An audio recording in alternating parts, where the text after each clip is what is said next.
एक घर में 3 भाई और एक बहन थी। बड़ा भाई और छोटी बहन पढ़ने में बहुत तेज थे। उनके माँ बाप उन चारों से बहुत प्यार करते थे, मगर एक बेटे से बहुत परेशान थे। बड़ा बेटा पढ़ लिख कर डॉक्टर बन गया, छोटा भी पढ़ लिख कर इंजीनियर बन गया और उनका मचला बेटा आवारा ही रह गया। बहन और मचले बेटे को छोड़ दोनों भाई की शादी हो गई। कुछ सालों बाद बहन की भी शादी एक अच्छे से घर में हुई। दोनों भाई की शादी जल्दी ही हो गई क्योंकि सब डॉक्टर इंजीनियर जो थे, लेकिन उस आवारा बेटे को कोई लड़की नहीं मिल रही थी। उनके माँ बाप बहुत परेशान हो गए। बहन जब भी अपने मायके आती तो अपने बड़े और छोटे भाई से पहले मिलती और उसके आवारा भाई से कम ही मिला करती, क्योंकि वह न तो कुछ दे सकता था और न ही वह जल्दी घर पर मिलता। पढ़ नहीं सका इसलिए उसका आवारा भाई मजदूरी करता रहा। ऐसे लड़के को नौकरी भी कौन देता। उसके शादी से पहले ही उसका बाप गुजर गया। माँ ने सोचा कि अब बंटवारे की बात ना निकले, इसलिए अपने ही गांव से एक सीधी सादी लड़की से उस आवारा बेटे की शादी करवा दी। शादी होते ही उसका आवारा बेटा लगन से काम करने लगा। उसके दोस्त अगर उसे अड्डे पर बुलाते तो वह कहता, आज नहीं फिर कभी दोस्त।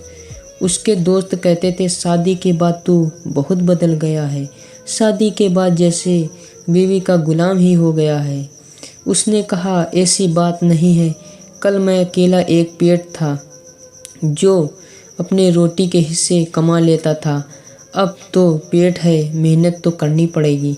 घर वाले नालायक कहता था तो चलता था, लेकिन मेरी पत्नी अगर मुझे कभी नालायक कहे तो मेरी मर्दानगी पर एक दाग लगेगा, क्योंकि एक पत्नी के लिए उसका पति उसका घमंड, इज्जत और उम्मीद होता है।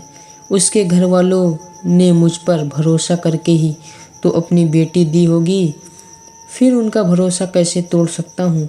इधर घर पर बड़ा और छोटा भाई और उनकी पत्नियाँ यह फैसला करते हैं कि जायदाद का बंटवारा हो जाए, क्योंकि हम दोनों लाखों कमाते हैं और हमारा आवारा भाई ना के बराबर कमाता है।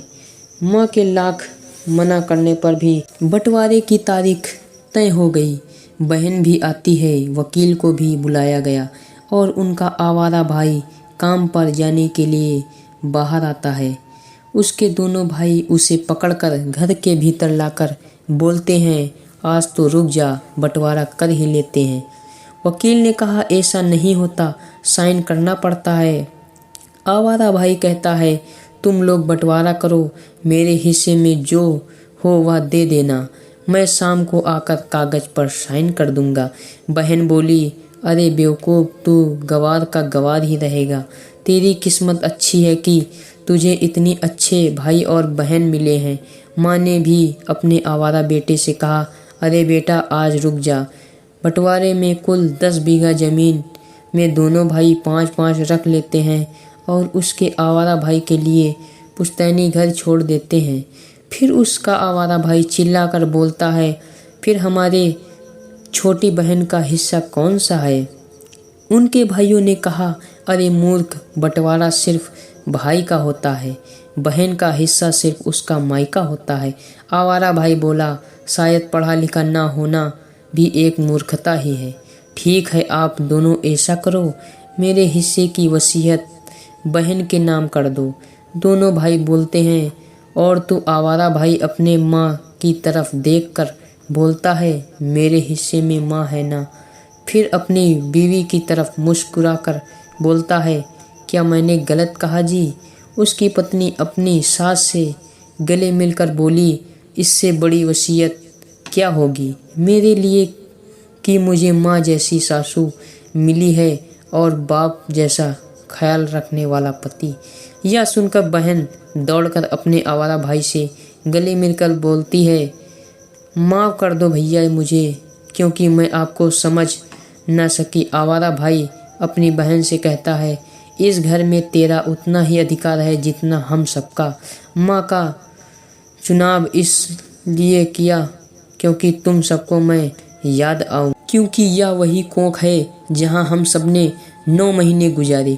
माँ के साथ तुम्हारे यादों को भी मैं रख रहा हूँ। दोनों भाई अपने आवारा और गवार भाई से लिपट कर कहते हैं, आज तू सचमुच का बाबा लग रहा है। तूने हमारी आंखें खोल दी हैं। सबकी पलकों पर पानी ही पानी। सब एक साथ फिर से रहने लगे। दोस्तों, चैनल पे नए हो तो चैनल को सब्सक्राइब करें ताकि अगली वीडियो का नोटिफिकेशन आपको मिलता रहे।